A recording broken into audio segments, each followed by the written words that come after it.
Alright, so this poem is called Crimson One. 5 alchemists pace the walls, mutter words in a lost language. Kinetic hopes of resurrection gleam their eyes.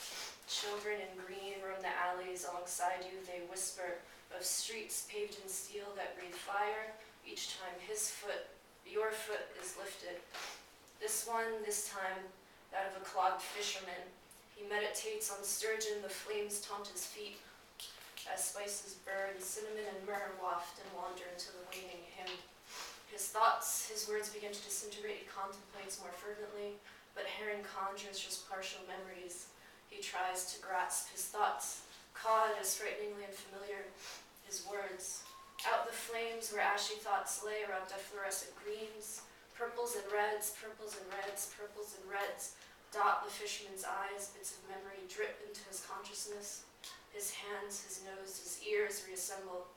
The faces burn with near revelatory tones. The fisherman's sepulchre, his nest. Grains of sand slip out his ears through his nostrils into the burning shoes. The sun is gray. He can't trace where his thoughts come from. They grow fainter, fainter, now barely audible. Colors melt out of his eyes. His limbs jolt without his consent. No thought, no command. Last scene. Explosive blues of an oxygen-rich combustion, excited molecules dancing in the redolent flame. He embalms his ashes in an egg of myrrh, deposits it in the sun city. The faces around him are lost. Poem 2, Poem Dead Sea. Even the tumbleweeds don't come out here where the salt composition in the soil rivals itself per square foot. Crucifixes line the road to remind that I'm a stranger here in a land shocked by its unfamiliarity to what is almost known as home. What it is, desert, dry, close to death. Despair lies in circumstance and unspoken desires and inconsequential love.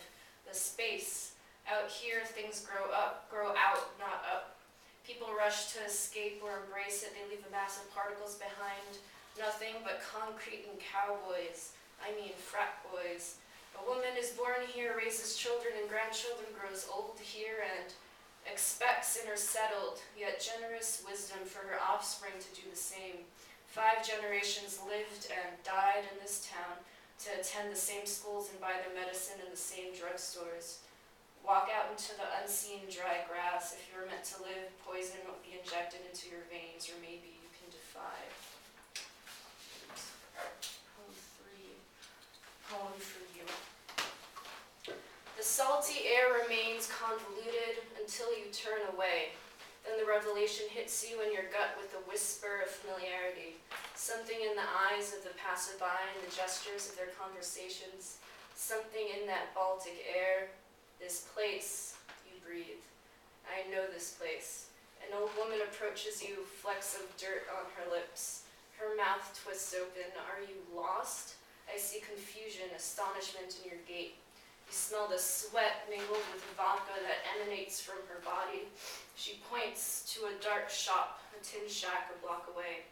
This place, she tells you, has the best smoked fish I've had in a 30-year radius. My tongue, she says, travels to 2 worlds ago. You see hints of her past reflected in her words. Cobblestones slick and dangerous, with cold lined with children.